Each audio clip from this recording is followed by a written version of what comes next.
부산 해운대 바닷가에 자리 잡은 작은 절에는 잔잔하지만 깊은 슬픔이 감돌고 있었다.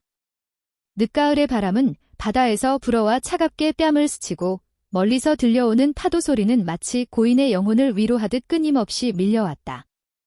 향냄새가 은은하게 감도는 법당 안. 김혜자 여사는 검은 한복 차림으로 조용히 서 있었다. 그녀의 두 눈은 이미 며칠 동안의 눈물로 붉게 부어 있었고 손끝은 떨려와 합장한 두 손을 간신히 붙들고 있었다. 그 앞에는 45년을 함께 살아온 남편의 영정사진이 놓여 있었다. 사진 속의 남편은 언제나처럼 따뜻한 미소를 짓고 있었지만 현실의 혜자 여사에게 그 미소는 이제 더 이상 손에 닿을 수 없는 기억일 뿐이었다. 젊은 시절부터 함께 고생하며 가정을 일구고 바닷가 집에서 함께 늙어가던 그 사람. 늘 곁에 있을 것 같았던 남편은 병마 앞에서 힘없이 쓰러져 이렇게 차갑고 고요한 이별만 남겨두고 떠나버렸다. 절 안에는 몇몇 친지와 이웃들이 마지막 인사를 나누고 있었다. 누군가는 고생 많으셨다는 짧은 위로의 말을 건넸지만 혜자 여사의 귀에는 아무것도 들어오지 않았다. 모든 소리가 멀리서 울려 퍼지는 메아리처럼 흐릿했다. 그녀의 마음속에는 오직 한 가지 사실만이 무겁게 내려앉아 있었다. 이제 자신은 혼자가 되었다는 사실이었다. 사람들은 하나둘 절을 떠나갔다. 바닷가 저녁 노을이 지고 하늘은 붉은 빛을 머금은 채 서서히 어두워지고 있었다. 절마당에 남겨진 발자국 소리조차 희미해질 무렵 혜자 여사는 여전히 자리를 지키고 있었다. 남편의 영정 앞에 앉아 작은 목소리로 속삭였다.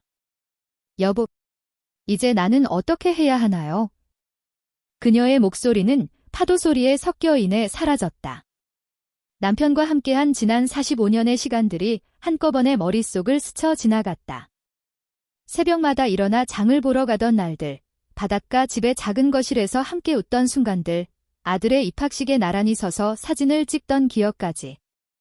그 모든 순간이 지금은 꿈결처럼 아득했다. 향로 위에서 피어오르는 연기는 마치 허공으로 흩어지는 삶의 덧없음을 상징하는 듯했다. 혜자 여사는 손끝으로 영정사진의 액자를 살며시 만졌다. 차가운 유리 위로 눈물이 한 방울 떨어졌다. 그 눈물은 액자를 타고 흘러내리며 마치 남편의 뺨을 적시는 듯 보였다. 조문객들이 떠난 뒤 절은 고요해졌다. 절 밖으로 나서니 해운대 바닷바람이 세차게 불어와 그녀의 머리칼을 흩날렸다. 파도는 쉴 새 없이 바위에 부딪히며 흰 거품을 터뜨렸다. 그 소리는 마치 남편이 여전히 곁에서 무언가를 말해주는 듯했지만 혜자 여사의 가슴에는 오히려 공허한 메아리만 남았다. 바다는 여전히 거기 있었지만 그녀의 세상은 이미 무너져 있었다. 혜자 여사는 천천히 발걸음을 옮겨 절의 마당을 내려왔다. 차가운 돌계단을 내려갈 때마다 무릎이 시큰거렸지만 그보다 더 아픈 것은 마음이었다. 그녀는 지난 세월 동안 남편과 함께 지켜온 가정을 떠올렸다. 남편은 언제나 든든한 기둥처럼 곁에 있었고 그녀가 힘들 때마다 묵묵히 손을 내밀어 주었다.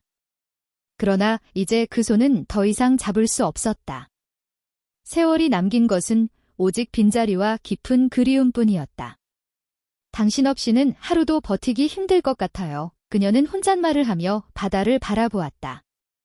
저 멀리 수평선 너머로 태양이 완전히 저물어가고 있었다. 어둠이 깔린 바다 위로 갈매기 몇 마리가 울음소리를 내며 날아갔다. 그 울음소리는 마치 그녀의 심정을 대변하는 듯 애달팠다. 밤이 찾아올 무렵 절의 스님이 다가와 조용히 위로의 말을 건넸다. 모든 인연에는 시작과 끝이 있습니다.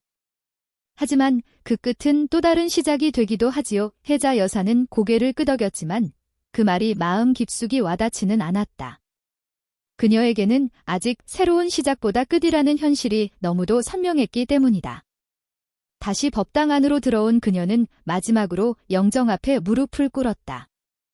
두 손을 합장한 채 속으로 수없이 기도했다.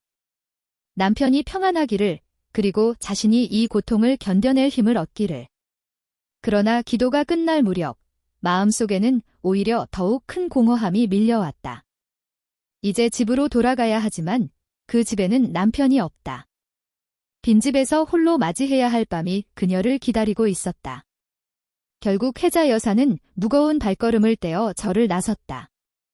바닷바람은 여전히 차갑고 파도 소리는 여전히 요란했지만 그녀의 마음은 아무런 위로를 받지 못한 채 깊은 어둠 속으로 가라앉아 갔다. 길게 드리운 그림자 속에서 그녀는 앞으로의 삶이 얼마나 고독할지를 예감하며 천천히 걸음을 옮겼다. 해운대의 밤은 그렇게 시작되고 있었다. 그리고 그 밤은 김혜자 여사에게 남편과의 마지막 이별을 받아들이는 첫 번째 시련의 시간이 되고 있었다. 남편의 장례를 마치고 며칠이 지났다. 김혜자 여사의 마음은 여전히 텅 빈 바다처럼 쓸쓸했다. 밤마다 들려오는 파도 소리는 위로가 되기보다 오히려 남편이 떠난 빈자리를 더 크게 느끼게 했다. 그러나 그녀는 삶을 이어가야 했다. 남편이 떠났다는 사실은 바꿀 수 없었고 그 현실 앞에서 홀로 버텨야 하는 나날이 시작된 것이다. 어느 날 저녁, 혜자 여사는 아들 진호를 만나러 서울로 향했다. 부산에서 서울까지 올라오는 길은 멀고도 지쳤지만 그녀는 단지 아들의 얼굴을 보고 싶었다. 그리고 장례 직후라 몸도 마음도 지친 그녀는 서울에 도착하면 아들 집에서 하룻밤 쉬어가고 싶다는 생각뿐이었다. 버스 창밖으로 스쳐 지나가는 불빛들을 바라보며 그녀는 속으로 되뇌었다. 오늘 하루만이라도 가족과 함께 있고 싶다. 서울 강남의 고층 아파트 단지 앞에 도착했을 때 그녀는 잠시 숨을 고르며 올라갔다. 초인종을 누르는 손끝은 떨렸지만 마음 한구석에서는 그래도 아들이 반겨줄 거라는 작은 기대가 있었다. 문이 열리자 며느리 수진이 모습을 드러냈다. 세련된 원피스를 입고 있던 그녀의 표정은 차가웠다. 어머님, 무슨 일이세요? 목소리에는 반가움보다는 의아함이 먼저 배어 있었다. 혜자 여사는 순간 말문이 막혔다. 하지만 용기를 내어 조심스럽게 말했다. 수진아, 오늘은 그냥 여기서 하루만 쉬어갈 수 있을까? 부산으로 돌아가기는 너무 늦었네. 그러나 돌아온 대답은 차가운 칼날 같았다. 여기가 호텔인 줄 아세요? 갑자기 오셔서 이렇게 말씀하시면 저희도 곤란합니다. 그 말은 마치 심장을 정면으로 찌르는 듯 했다. 혜자 여사는 잠시 말을 잃고 아들을 바라보았다. 그 순간 진호가 현관 쪽으로 걸어 나왔다. 아들의 눈빛 속에는 걱정보다도 불편함이 먼저 담겨 있었다. 엄마, 오늘은 그냥 내려가세요. 부산에서 여기까지 오시느라 피곤하실 텐데 내일 다시 연락드릴게요. 그 말과 함께 그는 슬쩍 시계를 확인하며 무언가를 재촉하는 듯한 표정을 지었다. 혜자 여사의 가슴은 무너져 내렸다.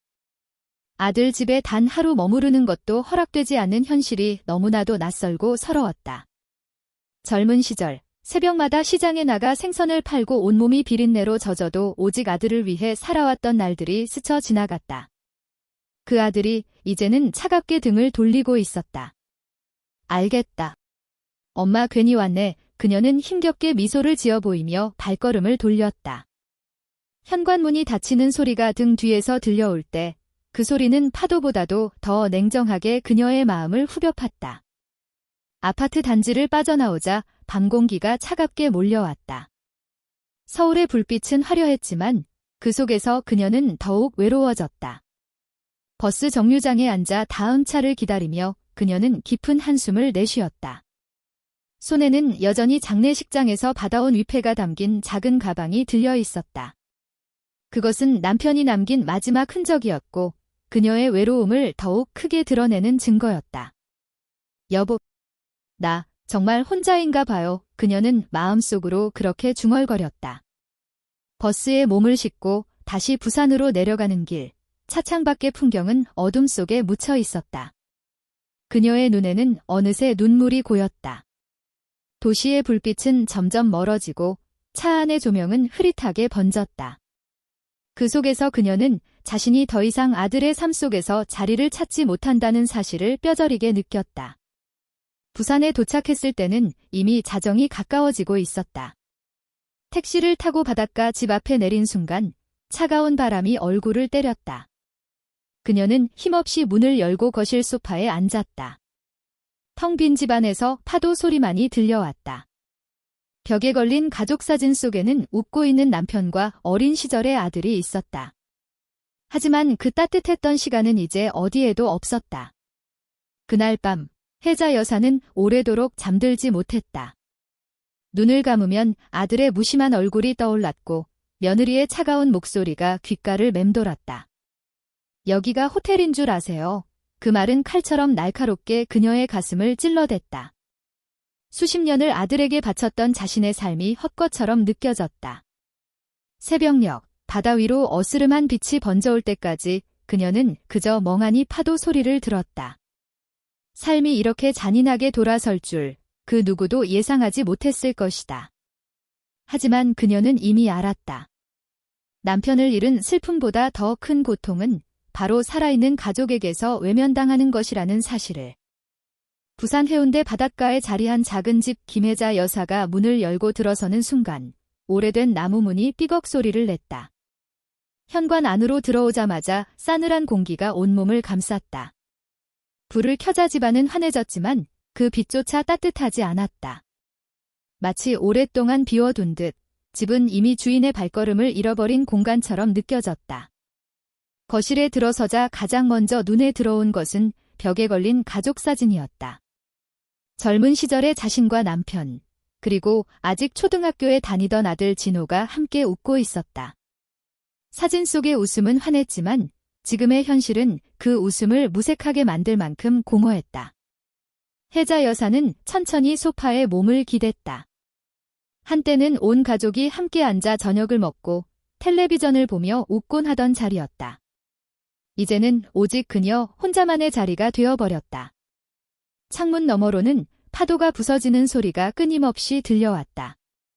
남편과 함께 살던 시절에는 그 소리가 늘 위로처럼 느껴졌다. 힘든 하루를 끝내고 밤마다 함께 파도 소리를 들으며 우리는 그래도 바다 옆에서 살아서 행복하다라며 웃던 날들이 있었다. 그러나 지금의 파도 소리는 달랐다. 그것은 따뜻한 위로가 아니라 고독을 더 크게 울려 퍼뜨리는 메아리였다. 혜자 여사는 소파 옆에 놓인 작은 테이블 위로 시선을 옮겼다. 거기에는 남편이 마지막까지 읽던 신문이 그대로 놓여 있었다. 구겨진 모서리, 접힌 흔적, 그리고 아직도 남아있는 연필 자국까지. 모든 것이 남편의 손길을 떠올리게 했다. 그녀는 신문을 조심스레 집어들고 마치 남편이 곁에 있는 듯 속삭였다. 당신, 오늘도 신문 보다가 졸았죠?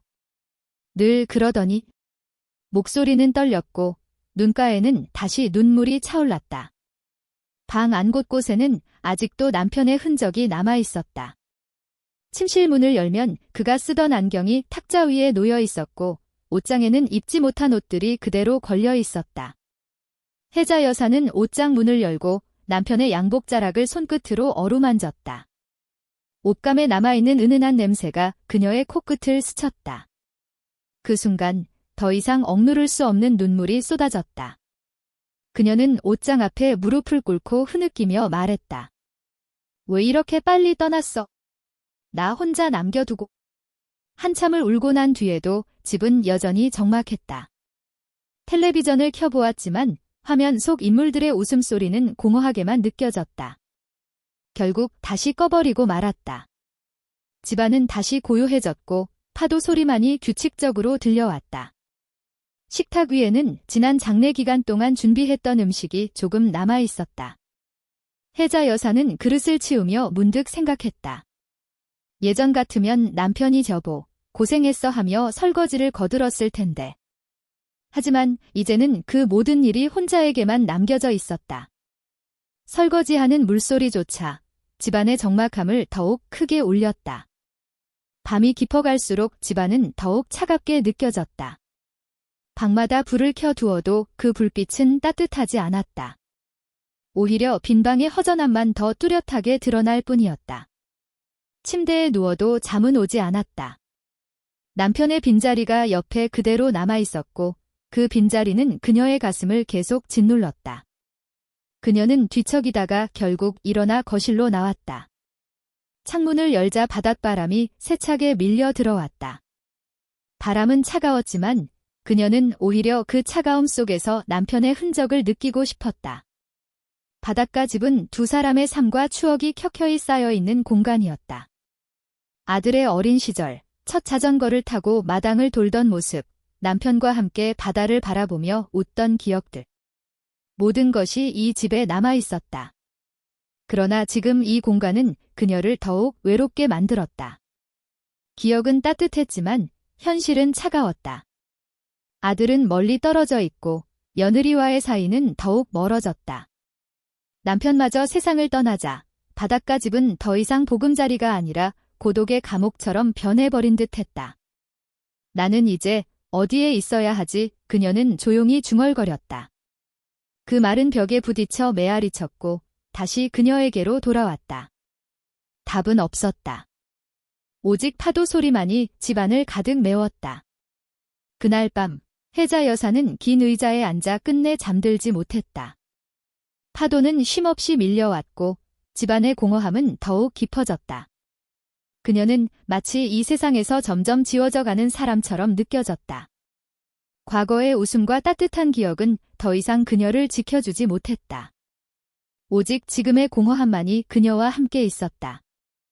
해가 떠오를 무렵 창문 너머로 붉은 빛이 번졌다. 하지만 그 빛조차도 집안을 따뜻하게 채우지 못했다. 혜자 여사는 지쳐버린 몸을 소파에 기대고 무심히 속삭였다. 당신 없는 이 집은 그냥 빈 껍데기일 뿐이야. 부산의 아침은 언제나 바다 냄새로 시작된다. 특히 자갈치 시장 근처에 다가가면 그 공기는 한층 더 짙어진다. 파도에 씻겨 올라온 생선 냄새, 갓 잡아올린 오징어와 멸치의 비릿한 향, 그리고 상인들의 힘찬 목소리가 뒤섞이며 부산만의 활기를 만든다. 혜자는 검은색 장바구니를 한 손에 들고 시장 입구에 서 있었다. 바닷바람이 불어와 그녀의 머리카락을 흩날렸지만 그녀의 눈빛은 여전히 단단하고도 깊었다. 전날 밤 내내 잠을 설쳤지만 이른 새벽부터 나선 이유는 단 하나였다. 남편이 평생 사랑했던 고향의 맛, 그리고 그가 떠난 후에도 이어가야 할 삶의 일부분을 다시 느끼고 싶었기 때문이다. 시장 안으로 들어서자 붉은 천막 아래 줄지어 선가게들이 시선을 사로잡았다. 아줌매, 오늘 고등어 싱싱해요. 라는 외침이 곳곳에서 들려왔다. 어떤 이는 손에 갓 잡아올린 생선을 들고 흔들며 사람들을 불러세우고 또 다른 이는 칼로 능숙하게 생선을 손질하며 웃음을 지어 보였다. 혜자는 잠시 멈추어 그 모습을 바라보았다. 그 활기찬 풍경 속에서 그녀는 문득 젊은 시절을 떠올렸다. 남편과 함께 손을 잡고 이곳을 거닐던 날들, 바다를 마주하며 허기진 배를 채우던 순간들, 그리고 어린 아들을 등에 업고 생선 가게 앞에서 서성이던 기억까지. 모든 것이 어제 일처럼 선명하게 되살아났다. 아줌매, 오랜만이네요. 오늘은 뭐 필요하십니까? 낯익은 상인의 목소리가 들려왔다. 혜자는 고개를 들어보았다. 오랫동안 시장에서 장사를 해온 박 아주머니였다. 세월이 흘러주름은 깊어졌지만 목소리만큼은 여전히 힘찼다. 이, 아주머니. 오늘은 멸치 좀 사고 싶어서요. 혜자의 목소리는 조용했지만 그 안에 묘한 떨림이 섞여 있었다. 그럼요. 멸치는 역시 여기 자갈치 멸치가 최고지요. 국물 내면 깊고 볶아 먹으면 고소하고. 박 아주머니는 손놀림 빠르게 멸치를 봉지에 담으며 말을 이었다. 근데 얼굴이 좀 수척해 보이시네요. 무슨 일 있으세요? 혜자는 잠시 대답을 망설였다. 하지만 곧 미소를 지으며 고개를 저었다. 그냥 세월이 그렇지요. 짧은 대답이었지만 그 안에 많은 이야기가 숨어 있었다. 시장을 더 걸어가며 혜자는 이곳의 소리와 냄새, 사람들의 표정을 마음속 깊이 새겨 넣었다. 그녀에게 자갈치 시장은 단순한 장터가 아니었다. 이곳은 남편과의 추억이 깃든 장소이자 삶의 희생과 애환이 녹아있는 상징 같은 곳이었다. 젊은 시절, 남편은 고기잡이 배를 타고 먼 바다로 나갔다. 파도가 거셀수록 마음은 무거웠지만 혜자는 늘 시장에 나와 생선을 사고 음식을 준비하며 기다렸다. 바람이 거칠게 불던 날이면 그가 무사히 돌아올 수 있기를 빌며 자갈치 업 한 장을 하염없이 바라보곤 했다. 그 기억이 파도처럼 밀려와 혜자의 눈가를 적셨다. 하지만 그녀는 눈물을 훔치지 않았다. 대신 바다 냄새 가득한 공기를 깊게 들이마시며 스스로를 다잡았다. 이제는 내가 지켜야지. 그녀는 마음속으로 속삭였다. 남편의 빈자리는 결코 메워지지 않겠지만 그가 남긴 삶의 무게와 희생을 이어받는 건 바로 자신의 몫이라 생각했다. 한쪽 가게 앞에서 혜자는 잠시 발걸음을 멈췄다. 커다란 생선이 얼음 위에 가지런히 놓여 있었고 그 옆에는 한 젊은 청년이 땀을 뻘뻘 흘리며 칼질을 하고 있었다.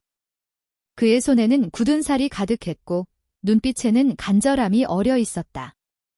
혜자는 그 모습을 보며 마치 젊은 시절의 남편을 보는 듯한 착각에 빠졌다. 아줌마, 이 고등어 어때요? 오늘 아침에 바로 잡아 올린 거라 진짜 싱싱해요. 청년은 땀을 닦으며 웃었다. 혜자는 잠시 그 눈빛을 바라보다가 고개를 끄덕였다. 좋네요. 2마리만 주세요. 짧은 대화였지만 혜자의 마음 한구석이 따뜻해졌다. 세월이 흘러도 삶을 지탱하는 건 결국 같은 마음, 가족을 위해 땀 흘리고 희생하는 그 간절함이라는 사실을 다시금 깨달았다. 시장 밖으로 나오자 바닷바람이 더욱 거세게 불었다. 파도 소리가 시장의 소란스러움과 뒤섞여 들려왔다. 혜자는 장바구니를 단단히 움켜쥐며 바다 쪽을 바라보았다. 그녀의 시선 너머에는 여전히 남편의 그림자가 있었다. 자갈치 시장에서의 하루는 단순히 생선을 사고 파는 시간이 아니었다.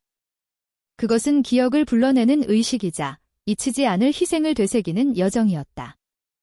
혜자는 다시 걸음을 옮기며 속으로 다짐했다. 나는 여전히 살아있고 그가 남긴 삶은 내 안에서 계속된다.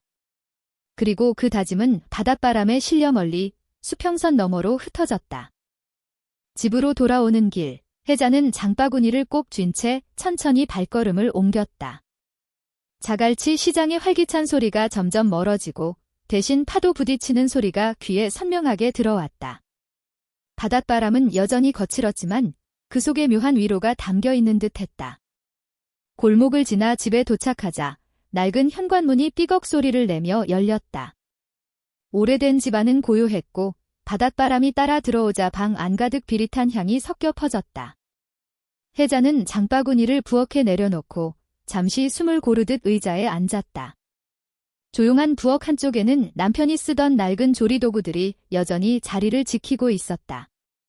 녹슨 칼, 손때에 묻은 나무 도마, 그리고 수없이 생선을 손질하며 남편의 손길이 스며든 작은 냄비까지. 혜자는 그것들을 바라보다가 문득 눈가가 뜨거워졌다. 당신, 오늘도 나랑 같이 장 보러 다닌 것 같았어요. 그녀는 낮은 목소리로 중얼거렸다. 아무도 없는 부엌이었지만 마치 남편이 바로 옆에 앉아있는 듯한 기분이 들었다. 장바구니를 풀며 멸치를 손에 쥐자 어린 시절의 기억이 불현듯 떠올랐다. 전쟁의 상처가 채 가시지 않았던 그 시절, 혜자는 어린 동생들을 먹여 살리기 위해 자갈치 시장을 전전했다. 고된 하루가 끝날 무렵, 멸치 한 줌을 얻어 국을 끓이면 가족 모두가 모여 따뜻한 밥을 먹을 수 있었다.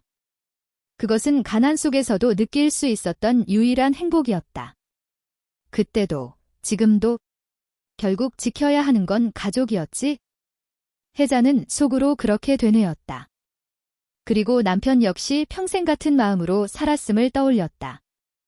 거친 파도를 헤치며 고기잡이에 나선 이유도, 몸이 부서져라 일했던 이유도 결국은 가족을 위한 희생이었다. 부엌 창문을 통해 바다가 보였다. 파도는 여전히 쉼없이 밀려오고 있었고 그 너머 어딘가에는 남편이 남겼던 무수한 기억들이 잠들어 있는 듯했다. 혜자는 잠시 눈을 감았다. 그러자 지난 세월의 장면들이 영화처럼 스쳐갔다. 남편이 젊은 시절, 폭풍우가 몰아치던 밤에도 배를 타고 나가던 모습. 항구에서 그녀가 애타게 기다리던 모습. 그리고 지친 몸으로 돌아온 남편이 아이를 안으며 지어 보이던 미소까지. 모든 장면은 아프면서도 따뜻했고 눈물 겹도록 소중했다. 혜자는 부엌에 앉아 한참 동안 그 기억들에 잠겼다. 그리고 스스로에게 물었다. 나는 과연 충분히 보답하며 살았을까? 그 질문은 오래도록 마음을 짓눌러 왔다. 남편은 평생 바다와 맞서 싸우며 가족을 지켰다. 그러나 혜자는 늘 그 곁에서 기다리기만 했다. 그 기다림조차도 사실은 남편의 희생 위에서 가능했던 것이었다. 잠시 후 그녀는 자리에서 일어나 조심스럽게 멸치를 손질하기 시작했다. 칼질 하나하나에 조심스러움이 배어 있었다. 마치 남편의 삶을 기리는 의식처럼. 작은 냄비에 물을 붓고 멸치를 넣자 금세 깊은 향이 퍼져나갔다. 끓는 냄비를 바라보며 혜자는 속으로 다짐했다. 이제부터는 내가 남은 시간을 희생으로 채워야지. 그가 지켜온 삶, 그 무게를 외면하지 않고 이어가야 해. 부엌 창문 너머 바람이 불어와 커튼이 가볍게 흔들렸다. 마치 남편이 조용히 그녀 곁에 와서 어깨를 두드려주는 듯 했다. 그 순간 혜자는 눈물을 흘리지 않고 미소를 지었다.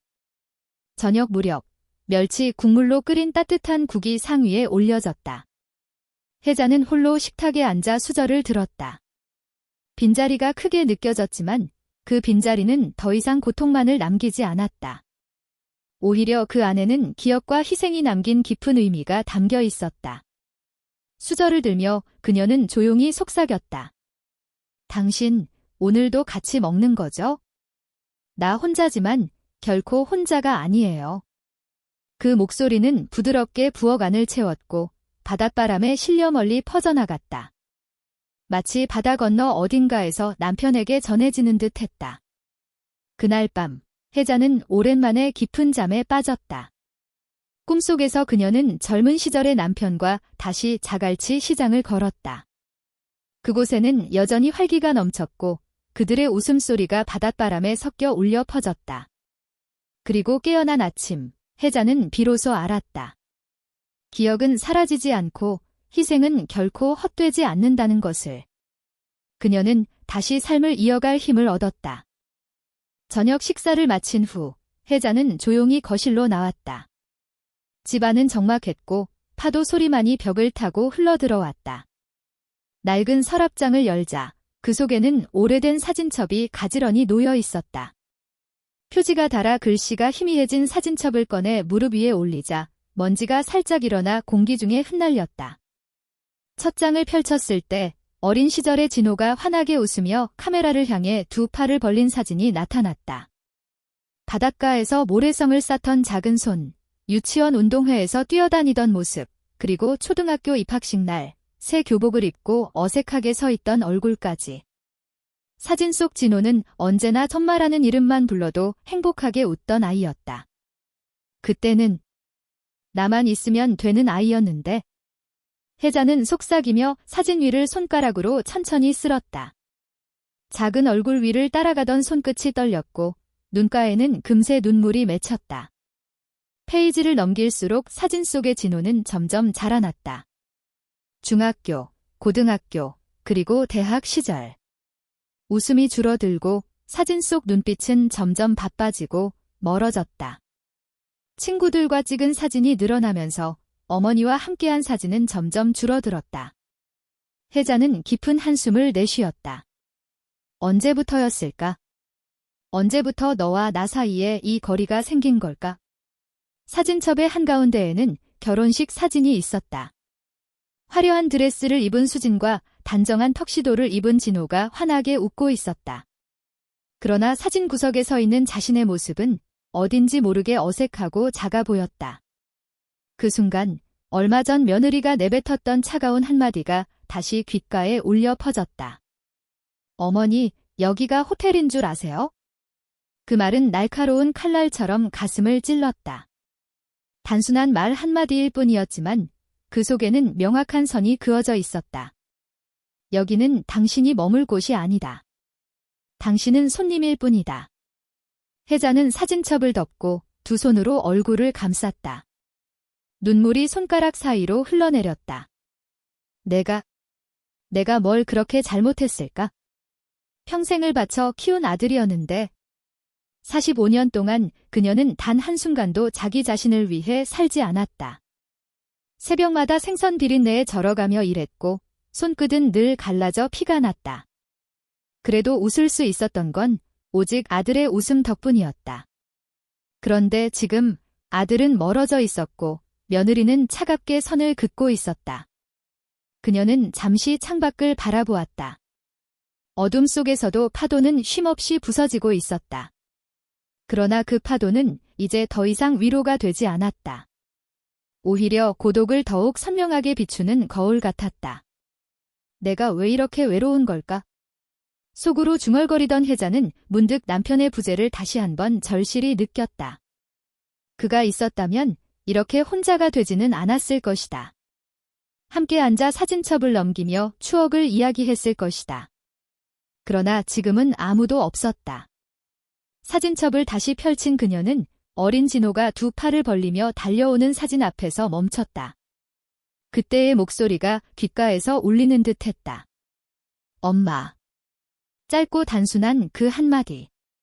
그러나 그 속에는 세상의 모든 사랑과 믿음이 담겨 있었다. 혜자는 그 소리를 떠올리며 울음을 삼켰다. 진호야. 내가 나를 그렇게 불러주던 시절이 있었는데 지금은 왜 이렇게 멀리 서 있는 거니? 사진첩 위로 떨어진 눈물 자국이 번져 작은 얼굴을 가렸다. 혜자는 서둘러 소매로 닦아냈지만 마음속의 상처는 지워지지 않았다. 그녀는 스스로에게 물었다. 내가 이렇게까지 희생한 세월이 결국은 바다로 흘러가 버린 걸까? 답은 돌아오지 않았다. 대신 창밖의 파도 소리가 더 크게 밀려왔다. 마치 바다가 대신 대답해주는 듯했지만 그 대답은 너무도 모호했다. 혜자는 사진첩을 조심스럽게 닫고 무릎 위에 올려둔 채 눈을 감았다. 눈물은 계속 흘렀지만 이상하게도 그 눈물 속에는 단순한 슬픔만이 아니라 스스로를 돌아보는 씁쓸한 깨달음도 함께 섞여 있었다. 내가 이젠 어떻게 살아야 할까? 고요한 거실 한가운데 그녀의 목소리는 파도와 함께 사라져갔다. 봄비가 부슬부슬 내리던 어느 날 혜자는 동네 약국에 들렀다가 돌아오는 길에 우연히 이웃 아주머니와 마주쳤다. 서로 인사를 나누고 잠시 안부를 묻던 중 아주머니의 입에서 뜻밖의 이야기가 흘러나왔다. 혜자 씨, 들으셨나요? 진호 씨가 요즘 많이 힘들다던데. 순간 혜자의 발걸음이 멈췄다. 네. 우리 진호가요? 무슨 말씀이세요? 아주머니는 조심스러운 표정으로 목소리를 낮췄다. 서울에 있는 친구한테 들었는데 진호 씨 사업이 잘 안 풀렸다더라고요. 은행 빚도 많다던데. 그 말이 끝나자마자 혜자의 심장은 쿵 내려앉는 듯했다. 머릿속이 하얘지며 손에 들고 있던 비닐봉지가 흔들렸다. 안에 들어있던 약봉지가 바스락 소리를 내며 울렸다. 아이고, 저는 그냥 들은 얘기라. 혹시 잘못된 소문일 수도 있으니 너무 걱정하지 마세요. 아주머니는 서둘러 덧붙였지만 이미 혜자의 마음속에는 커다란 불안의 씨앗이 뿌려지고 말았다. 집으로 돌아오는 길, 비에 젖은 골목길을 천천히 걸으며 혜자는 생각에 잠겼다. 진호가 어려움에 처해 있다고? 왜 나한테는 한마디도 하지 않은 걸까? 집에 도착하자마자 혜자는 손에 쥔 우산도 내려놓지 않은 채 전화를 들었다. 그러나 아들에게 전화를 걸까 말까 망설이다가 결국 손가락은 멈춰섰다. 혹시 사실이 아니라면 공연히 상처만 줄 수도 있었다. 하지만 만약 사실이라면 어머니인 자신이 모른 척해도 되는 걸까? 그날 밤 혜자는 거의 잠을 이루지 못했다. 창밖에서는 파도가 밤새 부서지고 있었고 그 소리에 맞춰 혜자의 가슴도 파도처럼 요동쳤다. 다음 날 마음을 가라앉히기 위해 서울로 올라가기로 결심했다. 직접 두 눈으로 확인하지 않으면 견딜 수 없을 것 같았다. 버스를 타고 긴 시간을 달려 도착한 곳은 강남의 대형 마트였다. 우연히 그곳에서 수진을 마주쳤다. 수진은 카트에 가득 담긴 물건들을 보며 계산대 앞에서 긴 한숨을 내쉬고 있었다. 혜자를 발견하자 놀란 듯 눈을 크게 떴지만 곧 어색하게 웃었다. 어머님, 서울엔 웬일이세요? 혜자는 조심스럽게 다가가 물었다. 수진아, 진호는 요즘 어떻게 지내니? 일이 잘 되고 있니? 잠시 망설이던 수진은 결국 입술을 깨물며 고개를 떨구었다. 사실 많이 힘들어요. 투자받은 돈은 다 날아가고 은행에서 독촉 전화가 끊이지 않아요. 저도 일 다시 나가고 싶은데 아이들 때문에 쉽지가 않네요. 그 말은 날카로운 바늘처럼 혜자의 가슴을 찔렀다. 그제야 이웃 아주머니의 말이 단순한 소문이 아님을 확신했다. 그럼 진호는? 괜찮아 보이던데? 내 앞에선 한마디도 안 했잖아. 혜자가 떨리는 목소리로 말하자 수지는 억지로 웃음을 지으며 답했다. 괜찮은 척하는 거죠? 어머님께 걱정 끼치고 싶지 않아서요. 그 순간 혜자의 눈에 눈물이 맺혔다. 아들이 평생 의지하던 어린 시절 모습이 떠올랐다. 항상 무릎에 앉아 엄마, 나 배고파 하던 그 아이가 이제는 어른이 되어 세상 앞에서 쓰러져 가고 있었던 것이다. 마트 밖으로 나온 혜자는 비에 젖은 거리를 멍하니 바라보았다. 강남의 높은 빌딩들이 차갑게 서 있었고 자동차들은 쉴 새 없이 오갔다. 그 속에서 아들은 홀로 싸우고 있었다. 그런데 어머니인 자신은 바닷가 집에서 혼자 고독에 잠겨만 있었다. 내가 뭘 할 수 있을까? 그녀의 마음속에서 묵직한 질문이 울려 퍼졌다. 버스를 타고 다시 부산으로 내려오는 길, 차창 밖 풍경은 흐릿하게 지나갔다. 혜자의 손은 무릎 위에서 꼭 모아져 있었고 눈동자는 흔들렸다. 그녀는 알았다. 이제는 자신이 나서야 할 때라는 것을. 아들이 어려움에 빠졌을 때 어머니가 할 수 있는 일은 단 하나였다. 평생을 지켜온 것을 내려놓는 것, 남편과 함께 쌓아온 추억, 45년간의 삶이 담긴 바닷가의 집을 팔아서라도 아들을 구하는 것. 그 결심은 가슴을 찢는 듯 아팠지만 동시에 어머니로서의 본능적인 선택이었다. 그녀는 창밖으로 펼쳐진 바다를 떠올리며 속으로 중얼거렸다. 진호야, 내가 아무리 멀리 있어도 엄마는 결국 내 편이야. 이번에도 엄마가 너를 지킬 거야. 버스는 고속도로를 달리며 어둠 속으로 사라졌다. 혜자의 마음속에서는 이미 하나의 답이 뚜렷하게 자리 잡고 있었다. 집으로 돌아온 혜자는 한동안 멍하니 거실에 앉아 있었다. 탁자 위에는 아직 정리하지 못한 우산이 젖은 채 놓여 있었고 바닷바람이 스산하게 창문을 흔들고 있었다. 그녀의 눈은 오래된 액자 하나에 머물렀다. 남편과 함께 찍은 결혼사진. 이제는 빛이 발에 희미해졌지만 그 속의 두 사람은 여전히 환히 웃고 있었다.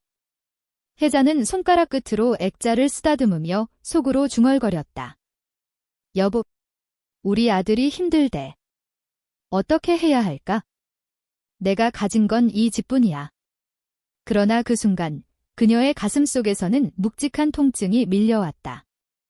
몇 달 전부터 시작된 통증이었다. 처음에는 단순한 피로라고 생각했다. 하지만 점점 숨이 가빠지고 밤마다 기침이 심해졌다. 의사는 정밀 검사가 필요하다 했지만 혜자는 의도적으로 그 말을 흘려들었다. 병원에 드나드는 것조차 번거로웠고 무엇보다 아들에게 부담을 주고 싶지 않았다. 그래서 혼자 약국에서 산 약으로 버티며 지내왔다. 그날도 마찬가지였다. 진호의 사정을 듣고 돌아오는 길, 그녀는 버스 안에서 2번이나 심하게 기침을 했다. 옆자리에 앉은 사람이 걱정스러운 눈빛을 보냈지만 혜자는 애써 미소를 지었다. 괜찮습니다. 잠시 감기가 걸려서요. 하지만 스스로도 알았다. 단순한 감기가 아니라는 것을. 거실에 앉아 한참을 생각하던 혜자는 결국 서랍 속 깊숙이 숨겨둔 진료 기록을 꺼냈다. 병원에서 건네받은 진단서. 몇 개의 의학 용어가 그녀의 눈을 스쳐갔다. 폐 기능 저하, 만성기도 질환, 정밀 검사 권고. 이런 걸 진호가 알면 얼마나 걱정할까? 그녀는 곧바로 종이를 접어 다시 서랍 안에 밀어 넣었다. 아들 앞에서는 늘 강한 어머니이고 싶었다. 자신이 무너지는 모습을 보이고 싶지 않았다. 그러나 아이러니컬하게도 그 병세가 그녀를 더 단단하게 만들었다. 시간이 많지 않다는 불안감이 결심을 더욱 굳게 했다. 이제 미룰 시간이 없어. 진호를 돕지 않으면 안 돼. 다음 날 혜자는 동네 부동산을 찾아갔다. 중년의 공인중개사가 환한 미소로 맞이했지만 혜자의 표정은 무겁기만 했다. 아주머니, 무슨 일로 오셨습니까? 이 집을 팔고 싶습니다. 순간 공인중개사의 눈이 동그래졌다. 아주머니 집은 바닷가 전망이 좋아서 사람들이 늘 부러워하는 곳인데 정말 파시려고요? 혜자는 잠시 창밖의 바다를 바라보다가 고개를 끄덕였다. 네, 오래 지낸 집이지만 이제 떠나야 할 것 같습니다. 부동산을 나와 집으로 돌아오는 길, 그녀의 발걸음은 무겁게 느려졌다. 파도 소리가 마치 정말 이 집을 떠날 거냐고 묻는 듯 귓가에 울렸다. 혜자는 눈시울이 붉어졌지만 눈물을 삼켰다. 그날 밤, 혜자는 손수건을 입에 물고 기침을 했다. 손수건에는 붉은 자국이 스며들었다. 안 돼. 아직은 말할 수 없어. 진호한테 알리면 안 돼. 그녀는 그 흔적을 서둘러 빨아내고 창가에 널어두었다. 마치 아무 일도 없었던 것처럼. 침대에 누워 천장을 바라보며 혜자는 깊은 생각에 잠겼다. 내 몸이 아무리 힘들어도 괜찮아. 하지만 우리 아들은 아직 점잖아. 넘어지면 다시 일어날 수 있어야지. 내가 그 길을 열어줘야 해. 어머니의 마음은 병마보다도 더 단단했다. 병은 그녀의 몸을 갉아먹었지만 아들에 대한 사랑은 그 어떤 통증도 이길 수 없을 만큼 강했다. 그녀는 조용히 다짐했다. 내가 가진 마지막 힘이라도 진호에게 주자. 그게 어머니로서 해야 할 일이야? 창밖에서는 바닷바람이 창문을 세차게 흔들었다. 마치 세상 전체가 그녀의 결심을 지켜보는 듯했다. 그 순간 혜자는 깨달았다. 자신이 이 집을 떠난다는 것은 단순히 집을 파는 것이 아니라 평생을 함께한 기억과 남편의 흔적을 내려놓는 일이라는 것을. 하지만 그마저도 아들을 위해서라면 감내할 수 있었다. 그녀는 천천히 눈을 감으며 속으로 중얼거렸다. 여보, 조금만 이해해줘요. 당신과 함께한 추억의 집을 지키고 싶었지만 지금은 아들이 먼저예요. 나의 마지막 힘으로 그 아이를 살려야 해요. 그리고 아주 오래 깊은 잠에 빠져들었다. 하지만 그 잠은 평온한 휴식이 아니라 거친 숨과 기침이 뒤따르는 고단한 잠이었다. 매일 아침 창문을 열면 가장 먼저 눈에 들어오던 건 파도였다. 계절이 바뀌어도 변함없이 들려오던 물결의 소리, 때로는 잔잔히, 때로는 격렬히 부딪히던 파도. 혜자에게 바다는 단순한 풍경이 아니라 삶 그 자체였다. 남편과 함께 젊은 날 이 집으로 들어왔을 때도 아기를 품에 안고 밤새 바다의 자장가를 들으며 위로를 받던 시절도 모두 이 바다가 곁에 있었다. 그 바다는 기쁨과 슬픔을 동시에 알고 있는 친구였다. 그러나 이제 그 친구와도 이별을 해야 했다. 집을 팔기로 결심한 뒤 혜자는 매일 아침과 저녁 창문을 열고 바다를 바라보는 시간이 늘어났다. 마치 오래된 벗과 작별 인사를 나누듯 눈으로, 마음으로 모든 풍경을 담아두려 했다. 어느 날 해가 지는 노을 속에서 그녀는 발길을 돌려 직접 바닷가로 나갔다.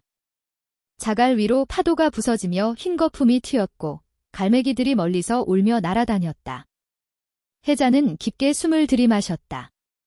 짭짤한 바닷내음이 가슴 가득 번졌다. 그러나 그 향기 속에는 어쩐지 씁쓸한 아쉬움이 섞여 있었다. 바다야, 나 이제 곧 떠난다.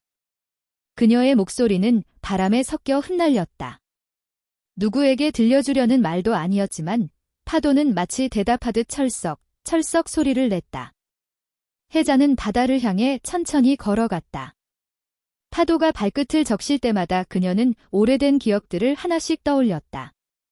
어린 진호가 모래성을 쌓아 무너뜨리고 울던 모습, 남편이 아이 손을 잡고 파도 속으로 뛰어들던 장면, 온 가족이 돗자리를 깔고 새벽 바다를 기다리며 떨던 그 순간까지. 모든 것이 눈앞에 선명하게 펼쳐졌다. 마치 어제의 일처럼. 이렇게 많은 추억을 두고 가려니 마음이 무겁구나. 그녀는 혼잣말처럼 속삭이며 파도 속에 발을 담갔다. 차가운 물결이 다리에 스며들었지만 그 차가움마저도 위로처럼 느껴졌다. 그러다 갑자기 가슴이 답답해졌다.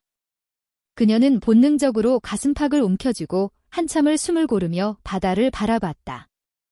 병마가 조금씩 자신을 갉아먹고 있음을 몸이 먼저 말해주고 있었다. 그래도 괜찮아.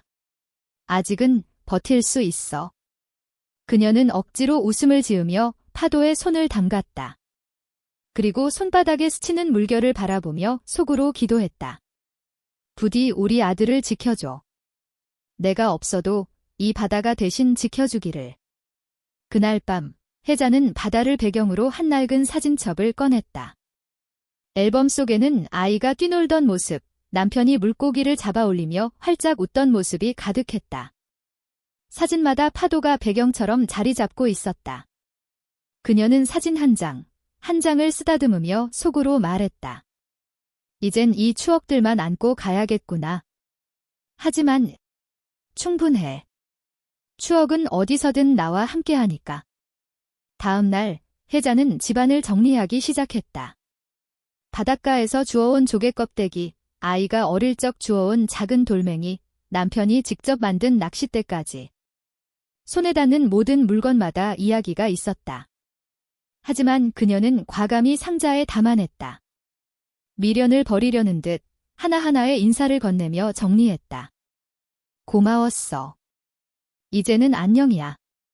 정리를 마친 뒤 창문 앞에 앉은 그녀는 마지막으로 바다를 바라봤다. 석양이 물결 위에 붉게 번져 있었다. 눈물이 절로 흘렀지만 이번에는 닦지 않았다. 그 눈물은 슬픔이자 감사이자 이별의 증표였다. 잘 있어, 바다야.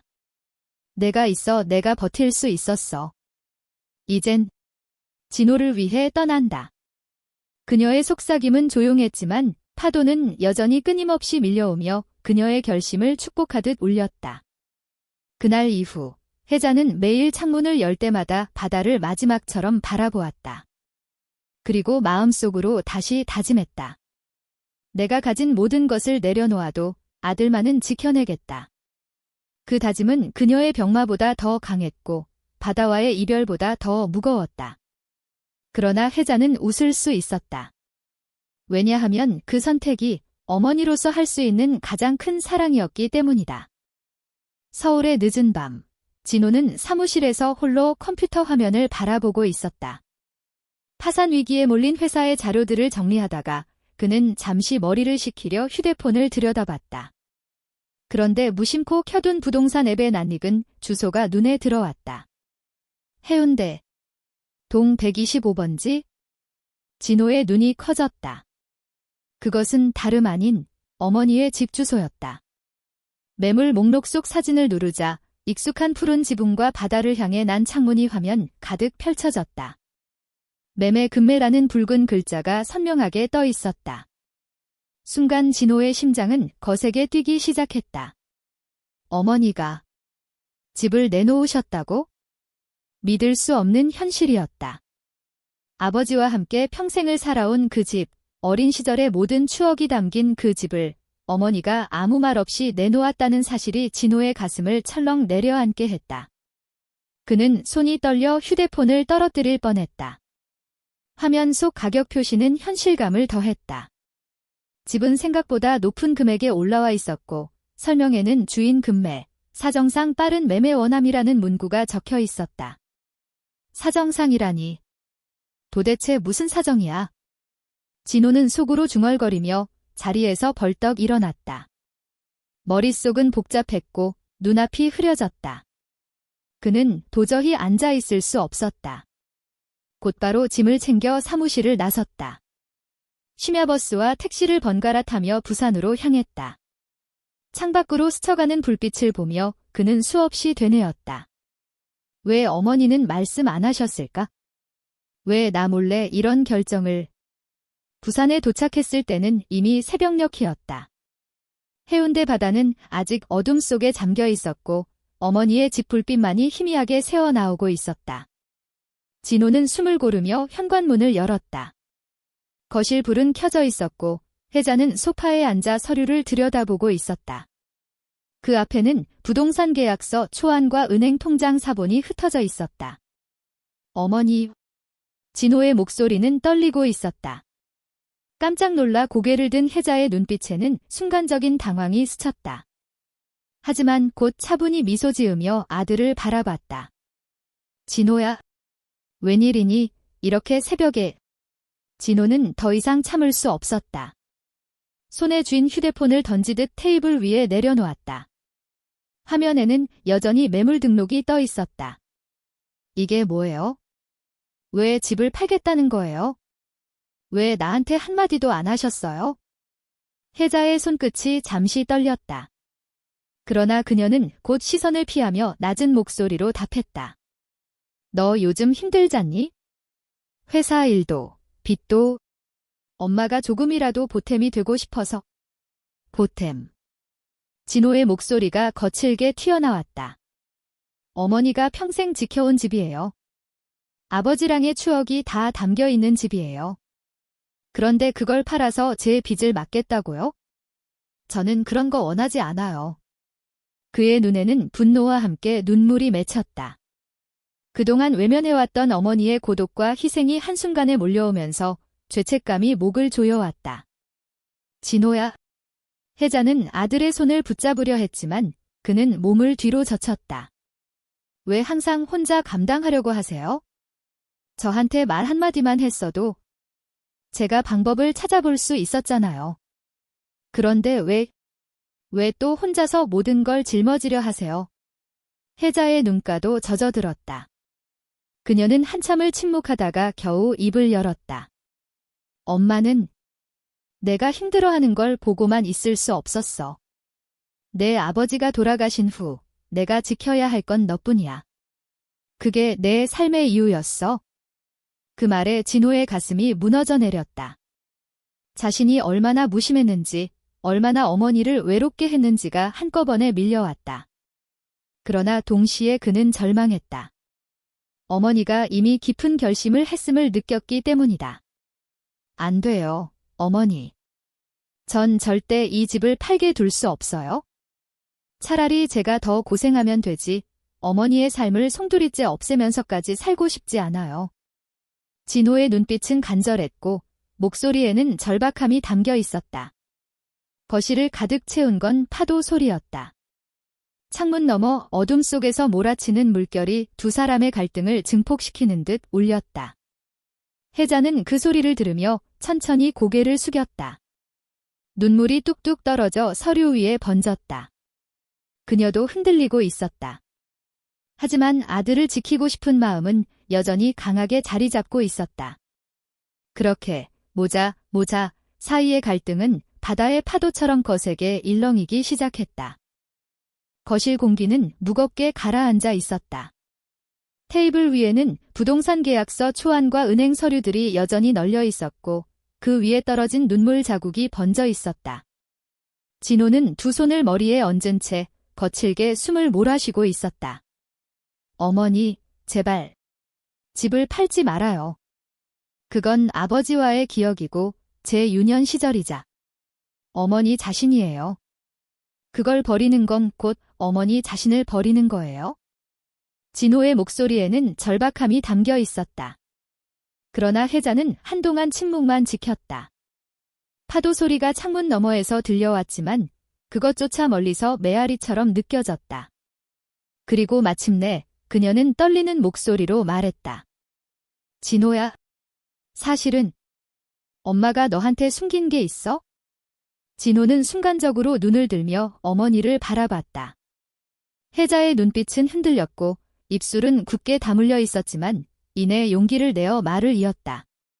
나 병원에서 진단을 받았어. 폐암이래. 아직 초기라고는 하지만 치료비가 많이 들어. 순간 시간마저 멈춘 듯 했다. 뭐라고요? 폐암이라고요? 진호의 목소리는 믿을 수 없다는 듯 떨렸다. 혜자는 고개를 끄덕였다. 그녀의 눈가에서 눈물이 흘러내렸다. 처음엔 그냥 기침이 자꾸 숨이 차서 검사를 받았는데 결과가 그렇게 나왔어. 의사 말로는 아직 수술이 가능하다고는 하지만 치료비가 수천만 원은 든대. 진호는 자리에서 벌떡 일어나더니 서류를 마구 뒤적였다. 그러다 병원 로고가 찍힌 서류 봉투를 발견했다.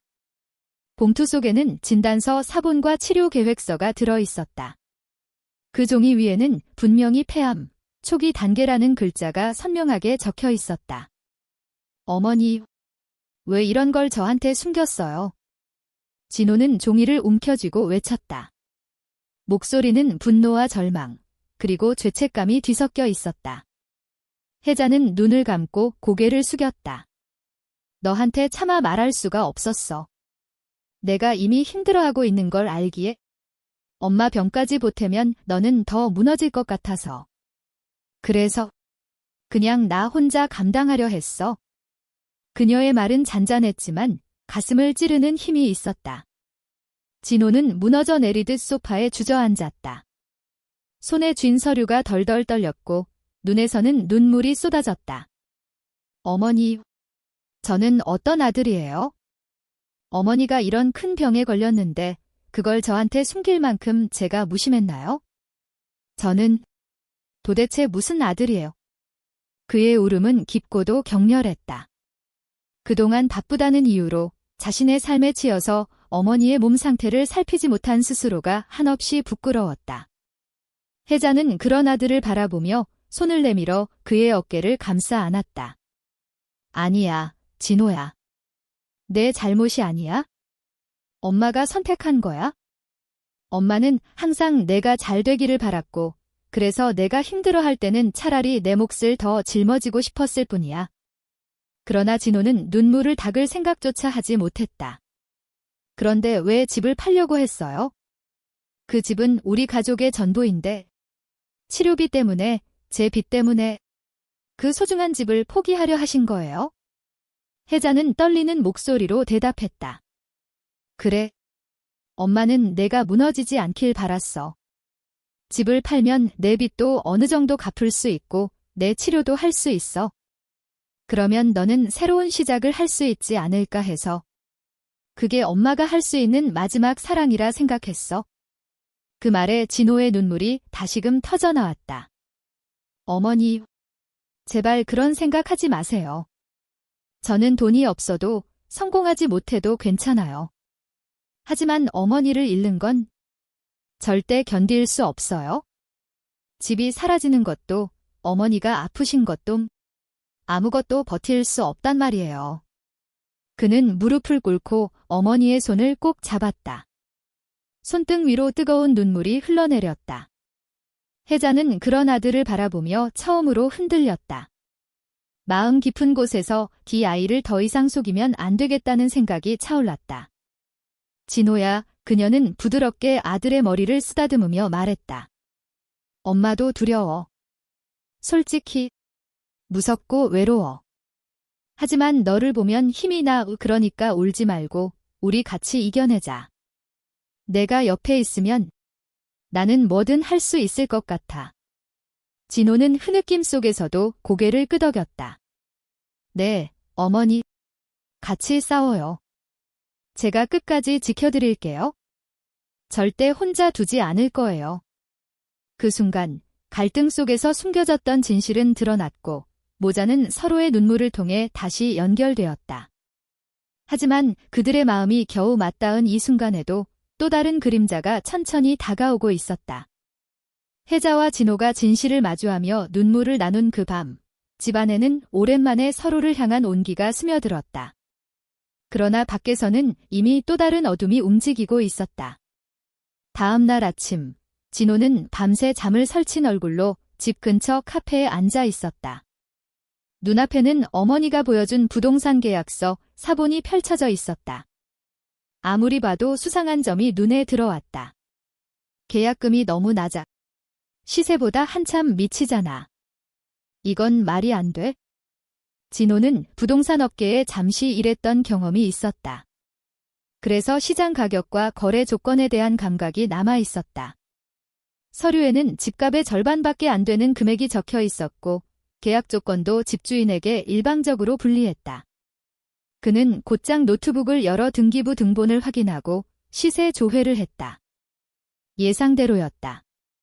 역시 누군가 엄마를 속이고 있어? 분노가 치밀어 올랐지만 동시에 두려움도 몰려왔다. 어머니는 순진하게 서류에 서명할 뻔했고 그 결과 집을 헐값에 빼앗길 뻔했다. 그때 휴대폰이 울렸다. 발신자는 다름 아닌 그 계약을 주도한 김 부장이었다. 이봐요, 혜자 씨, 계약은 더 미룰 수 없습니다. 오늘 안으로 결정하지 않으면 계약금 날아가고요.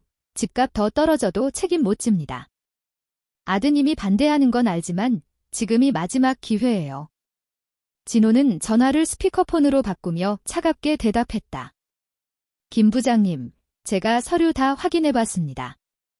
이건 정상적인 계약이 아니에요. 시세보다 터무니없이 낮은 가격인데 어떻게 설명하시죠? 순간 전화 너머에서 잠시 침묵이 흘렀다. 이내 억지로 웃음을 섞은 목소리가 들려왔다. 아드님, 시장이라는 게 늘 변동성이 있는 법이죠. 이 동네 집값이 내려갈 거라는 소문이 많아요. 저희는 오히려 좋은 기회를 드리는 겁니다. 하지만 진호는 속지 않았다. 거짓말 마세요. 제가 이 동네 시세 다 확인했어요. 이건 명백히 사기입니다. 우리 어머니를 속이려 한 거죠? 그의 날선 목소리에 김 부장은 당황했는지 전화를 급히 끊어버렸다. 진호는 이를 악물었다. 역시 그랬군. 그냥 우연이 아니었어. 조직적으로 움직이는 부동산 사기단이야. 그는 어머니에게 사실을 알리기 전에 확실한 증거를 잡아야 한다고 생각했다. 그래서 몰래 부동산 사무소 근처로 향했다. 낡은 건물 2층에 위치한 그 사무소는 겉보기엔 평범했다. 하지만 안에서는 몇 명의 남자들이 모여 앉아 은밀히 대화를 나누고 있었다. 진호는 창문 틈새로 들려오는 목소리를 엿들을 수 있었다. 그 집은 꼭 빼앗아야 돼, 위치도 좋고 재개발 구역으로 지정될 가능성이 크잖아. 노인네 혼자 사는 집이라 쉬울 줄 알았는데 아들이 귀찮게 끼어드네.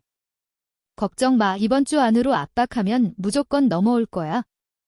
암 치료비가 급하잖아. 돈 앞에 장사 없어. 진호의 심장이 쿵 하고 내려앉았다.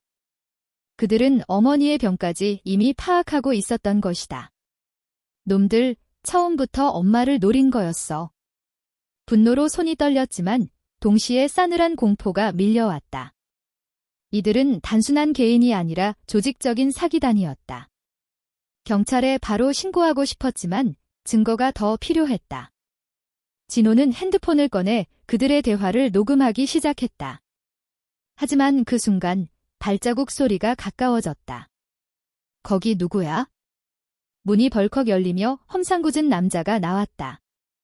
진호는 재빨리 몸을 숨겼지만 이미 눈치를 챈 듯 남자가 주변을 두리번거렸다. 이상한 놈이 어슬렁거리는 것 같아. 조심해. 다행히 들키지 않았지만 진호는 식은땀을 흘리며 그 자리를 벗어났다. 녹음 파일이 휴대폰에 남아있는 것을 확인하자 겨우 안도의 숨을 내쉴 수 있었다. 집으로 돌아온 그는 어머니에게 모든 사실을 털어놓았다. 어머니, 저 계약은 단순한 부동산 거래가 아니에요. 조직적인 사기단이었어요. 엄마 병까지 다 알아내고 그걸 이용해서 집을 빼앗으려 했던 거예요. 혜자는 얼굴이 창백해졌다. 그럼 나 같은 사람을 노리고 접근한 거야? 맞아요. 혼자 사는 노인이나 사정이 어려운 사람들을 골라서 접근하는 놈들이에요. 만약 제가 눈치 못 챘더라면 우린 집도 잃고 엄마 건강도 잃을 뻔했어요. 혜자의 눈에 공포와 분노가 동시에 번졌다. 내가 어쩌다 이렇게 아무것도 모른 채 속을 뻔했을까? 진호는 어머니의 손을 꼭 잡았다. 이제 절대 그런 일은 없을 거예요. 제가 끝까지 지켜드릴게요. 경찰에도 신고하고 언론에도 알릴 거예요. 절대 저 사람들 뜻대로 되게 놔두지 않겠습니다. 그 순간 혜자의 눈빛 속에서 다시 희망의 불빛이 피어났다. 그러나 진호와 혜자가 아직 몰랐던 것은 사기단이 그들의 대응을 가만히 두고 보지 않을 거라는 사실이었다. 조용히 다가오는 또 다른 위협이 이미 모자의 집 주변을 맴돌고 있었다. 진호는 손에 꼭 쥔 휴대폰을 바라보았다. 녹음된 파일은 여전히 재생 버튼 하나만 누르면 음성으로 흘러나왔다. 조직적인 사기단의 목소리, 그들의 뻔뻔한 대화. 그것은 단순한 증거가 아니라 어머니와 자신이 다시 세상과 싸울 수 있다는 무기였다. 엄마, 우리 경찰에 가요. 혼자선 절대 못 이겨요. 혜자는 잠시 망설였다. 평생 경찰서를 직접 찾을 일 따윈 없었던 터라 두려움이 앞섰다. 그러나 아들의 눈빛은 단단했고 그녀도 더 이상 물러설 수 없음을 알았다. 그날 오후 두 사람은 부산 시내 경찰서 문 앞에 섰다. 회색빛 건물은 묵직한 존재감을 뿜어내고 있었다. 혜자의 손끝은 살짝 떨렸지만 진호가 따뜻하게 손을 감싸주며 속삭였다. 걱정 마세요. 이제 우리가 피해자가 아니라 싸우는 사람이에요. 안으로 들어서자 경찰서 특유의 차가운 공기와 분주한 발소리가 귀를 때렸다. 진호는 안내 데스크에 다가가 사기 사건을 신고하러 왔다고 말했다. 곧 형사과 소속의 박 형사가 나타났다. 짧은 머리에 날카로운 눈빛을 한 그는 묵묵히 두 사람을 회의실로 안내했다. 자, 이제 천천히 말씀해 보시죠. 무슨 일이 있었습니까? 진호는 숨을 고르고 녹음 파일을 재생했다. 방 안에 울려 퍼지는 사기단의 대화는 차갑고 노골적이었다. 그 집은 꼭 빼앗아야 돼. 재개발 구역으로 묵이면 대박이거든. 노인네 혼자 사는 집이라 쉬울 줄 알았는데 아들이 끼어들었네. 걱정 마. 돈 앞에 장사 없어. 암치료비로 압박하면 결국 무너져. 녹음이 끝나자 방 안에는 짧은 침묵이 흘렀다. 박 형사는 팔짱을 낀 채 눈을 가늘게 뜨더니 낮게 말했다.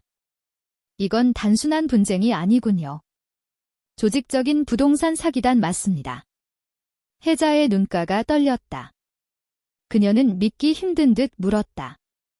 그럼 저뿐만 아니라 다른 사람들도 피해를 본 건가요? 박 형사는 고개를 끄덕였다. 맞습니다. 최근 몇 달 사이 같은 수법으로 속아 넘어간 노인분들이 많습니다. 집을 헐값에 팔게 한 뒤에서는 재개발 정보를 이용해 수십억을 챙겼죠. 진호는 이를 악물며 말했다. 저희가 가진 증거 충분합니까? 네, 하지만 더 필요합니다. 녹음은 큰 도움이 되지만 직접적인 거래 현장이나 돈이 오가는 정황이 잡혀야 합니다. 저희가 미끼를 써야겠군요. 그날 이후 진호와 혜자는 경찰과 힘을 합쳐 작전을 준비했다. 먼저 혜자가 다시 사기단과 접촉하는 척해야 했다.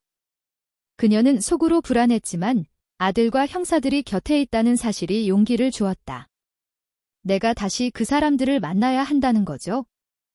혜자가 조심스럽게 묻자 박 형사는 진지하게 고개를 끄덕였다. 맞습니다. 하지만 걱정 마세요. 모든 대화는 녹음되고 저희 요원이 근처에서 지켜보고 있을 겁니다. 진호는 단호히 말했다. 엄마, 절대 혼자가 아니에요. 내가 바로 옆에서 지켜드릴 거예요. 며칠 후 약속된 날 혜자는 떨리는 마음을 안고 다시 김 부장과 만났다. 장소는 번화가의 조용한 카페였다. 창가 자리에 앉은 김 부장은 여전히 매끄러운 미소를 지으며 계약서를 내밀었다.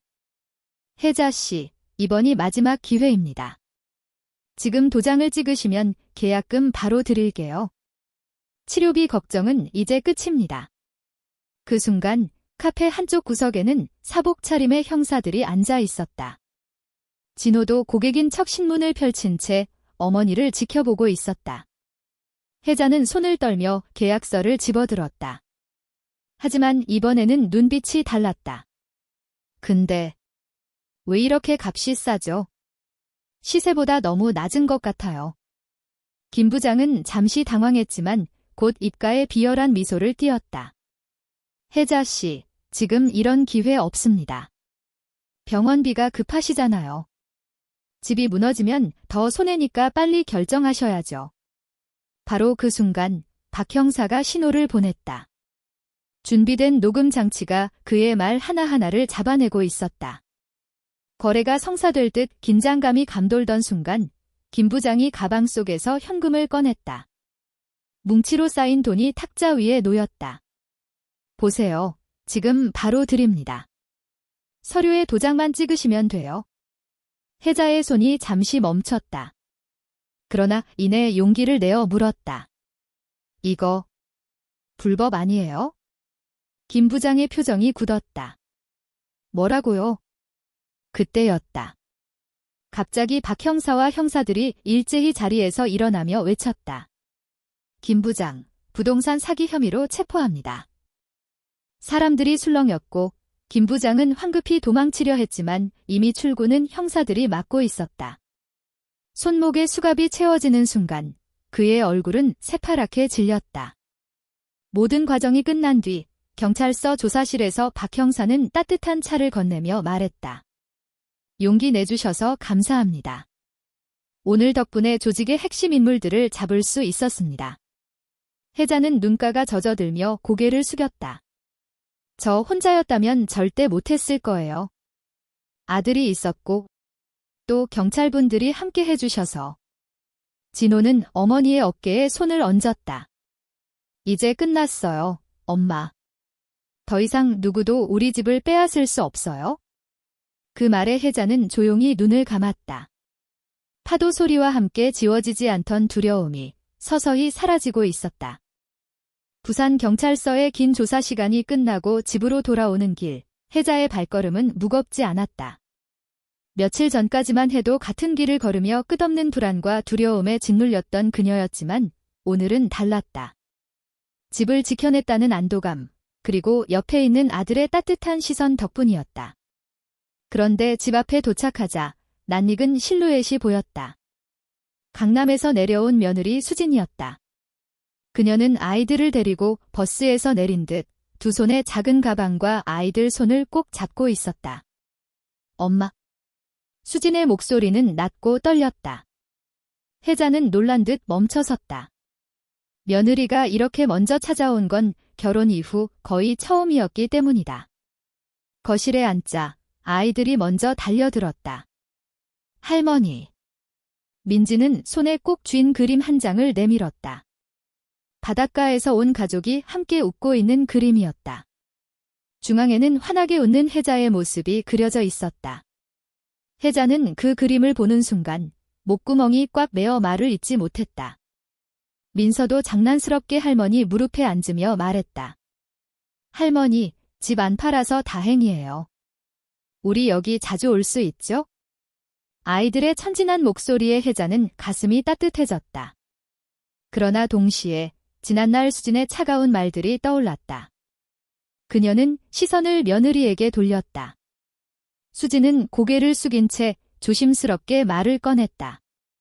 어머니, 저 정말 죄송합니다. 짧지만 무거운 한마디였다. 혜자는 놀란 눈빛으로 그녀를 바라봤다. 수진은 계속해서 말문을 열었다.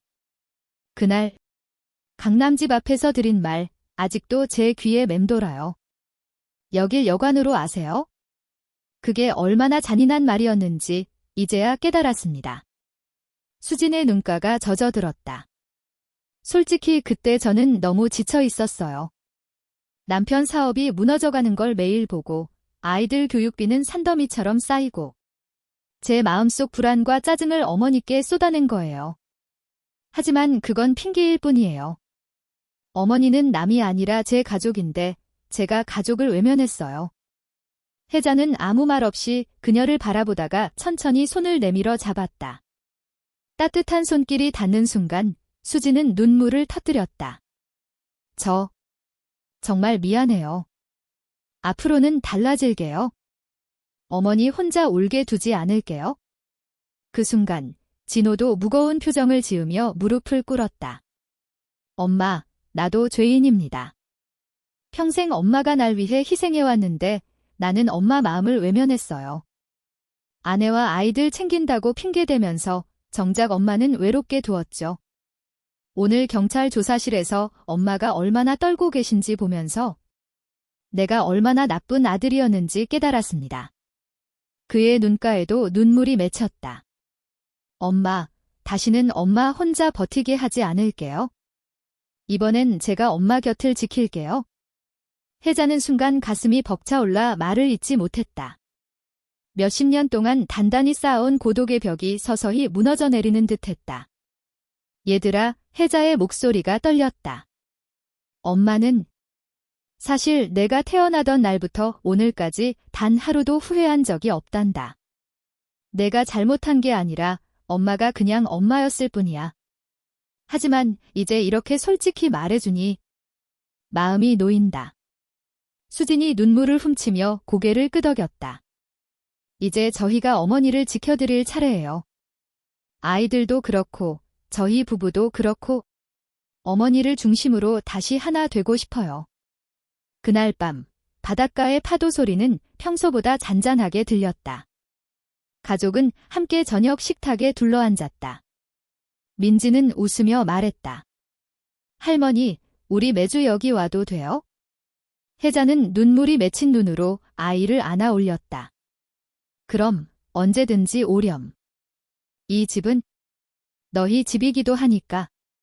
진호는 숟가락을 내려놓으며 말했다. 엄마, 이번 일로 내가 많이 배웠어요. 집이란 단순한 벽돌과 기둥이 아니더군요. 엄마가 살아온 시간, 우리가 함께한 추억, 그리고 앞으로 지켜야 할 사랑이 담긴 곳, 그게 집이더라고요. 혜자는 고개를 끄덕였다. 맞아. 집은 단순한 건물이 아니야. 가족이 함께 웃고 울 수 있는 곳, 그게 진짜 집이지. 밤이 깊어갈수록 집 안에는 전보다 훨씬 따뜻한 온기가 흘렀다. 오랜 시간 동안 서로의 상처와 오해로 멀어졌던 가족이 이제는 진심으로 다시 하나 되어가고 있었다. 수지는 창밖의 바다를 바라보다가 속으로 다짐했다. 다시는 시어머니를 혼자 두지 않겠다. 이 집을, 이 가족을 꼭 지켜내겠다. 혜자는 창가에 앉아 아이들의 웃음소리를 들으며 속삭였다. 남편, 보았지요? 우리 가족이 다시 하나가 되었어요. 당신이 하늘에서 지켜주고 있는 거겠죠? 그녀의 눈가에는 눈물이 맺혔지만 이번 눈물은 외로움이 아니라 감사와 희망의 눈물이었다.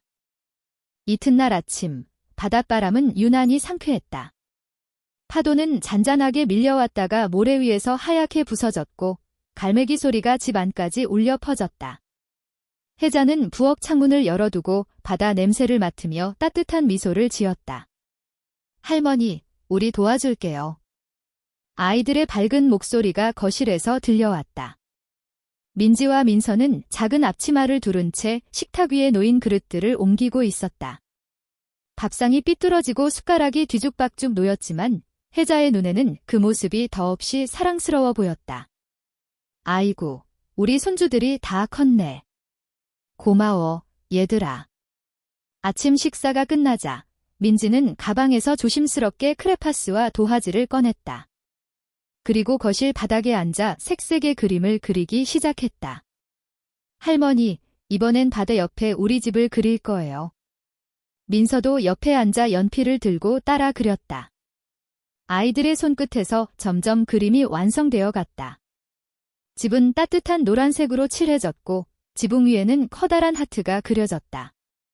창문 옆에는 혜자가 웃으며 손을 흔드는 모습이 담겼다. 그림 속 바다에는 파도가 부드럽게 밀려오고 그 옆에서 가족 모두가 손을 잡고 서 있었다. 민지는 그림을 다 그리고 나서 신중하게 혜자에게 내밀었다. 할머니, 이건 우리 가족 그림이에요. 집도 바다도 다 할머니랑 같이 있는 거예요. 혜자는 그림을 받아들고 가슴이 뭉클해졌다. 눈가가 젖어들며 목소리가 떨렸다. 민지야, 이게 세상에서 제일 예쁜 그림이구나. 그때 민서가 장난기 가득한 표정으로 말했다. 할머니, 집 절대 팔면 안 돼요. 우리 여기서 여름마다 놀아야 해요. 순수한 외침에 모두가 웃음을 터뜨렸다. 진호와 수지는 아이들의 목소리에 시선을 마주쳤다. 두 사람은 동시에 고개를 끄덕였다. 맞아. 이제 이 집은 우리 모두의 마음속 집이야. 절대 팔지 않을 거야. 수지는 아이들을 끌어안으며 조용히 속삭였다.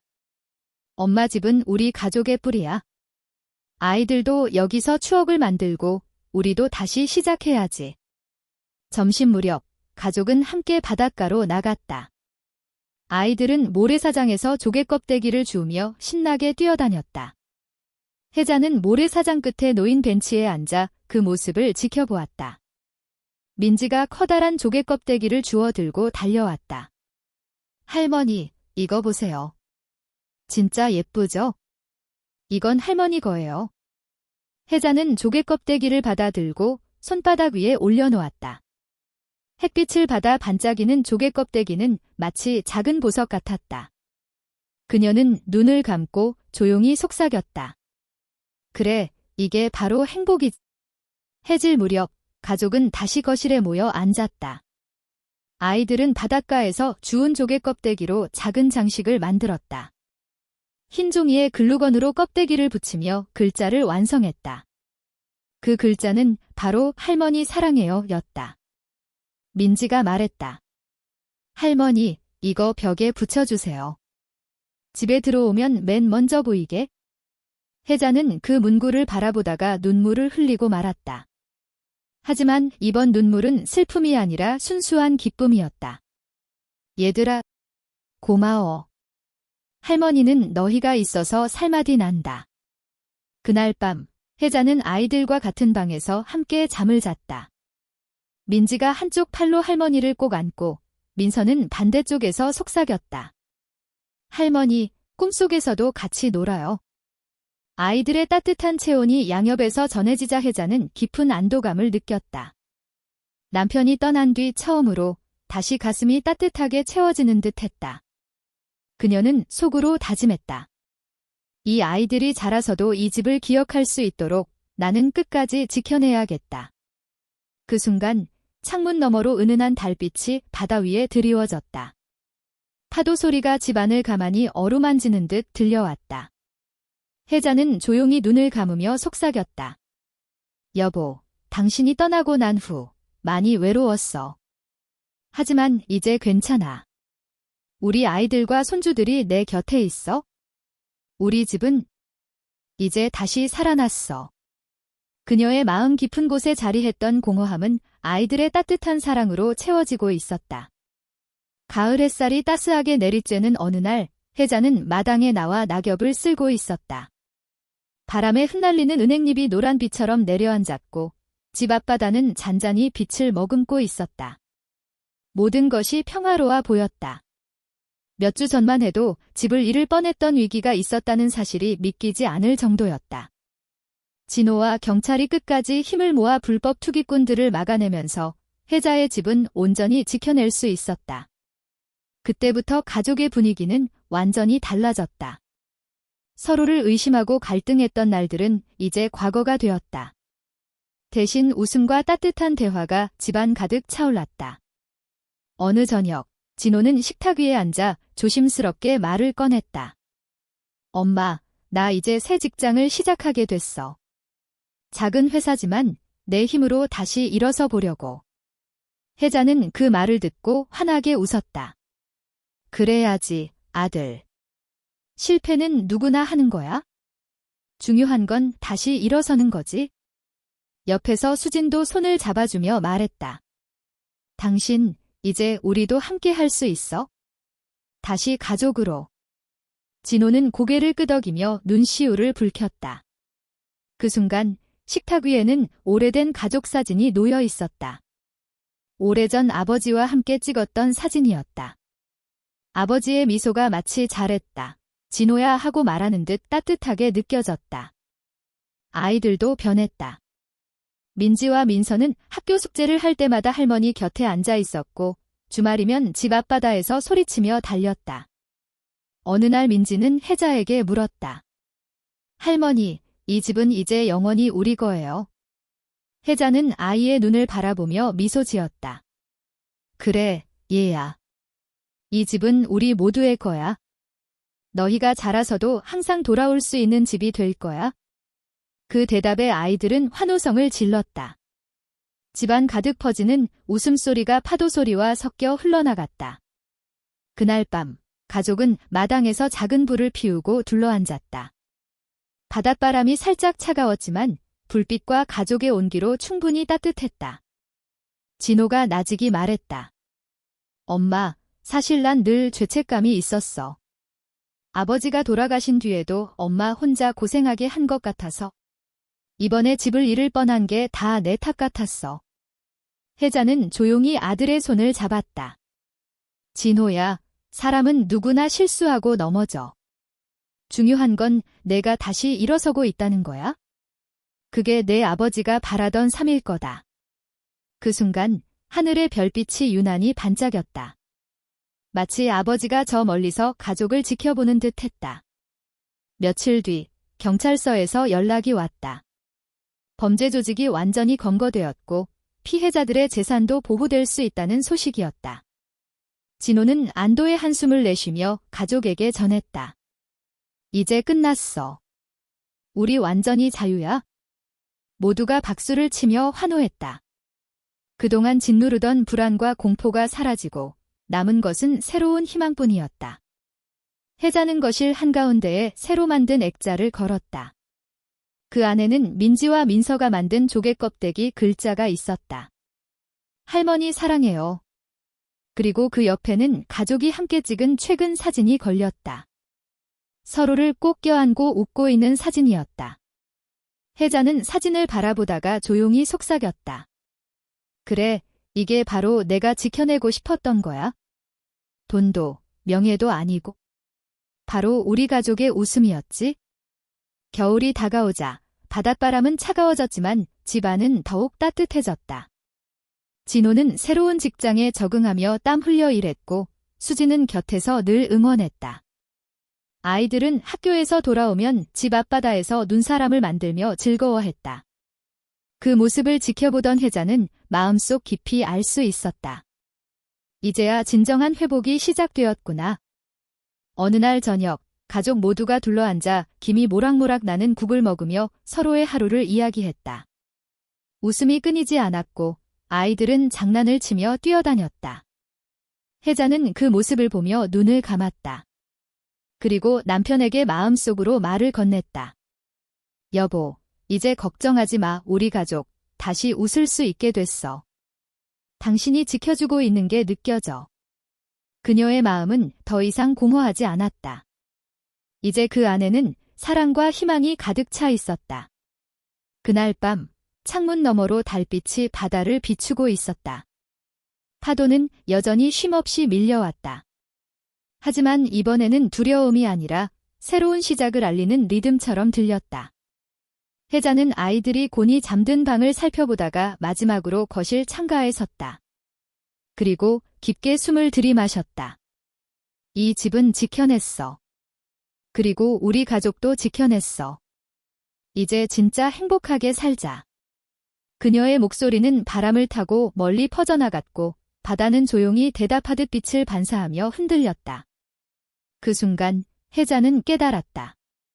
가족이란 함께 시련을 이겨내고 다시 웃음을 찾는 것이라는 걸.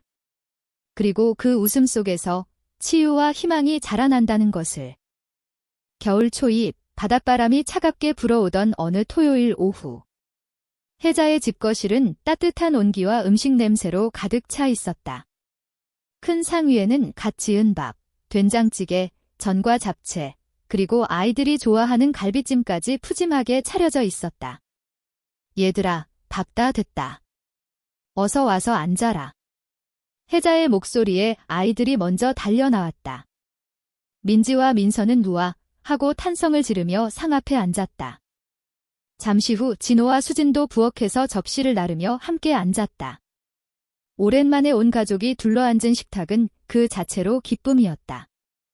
예전 같았으면 밥상 위에도 침묵과 불편한 기운이 맴돌았지만 오늘은 웃음과 대화가 끊이지 않았다.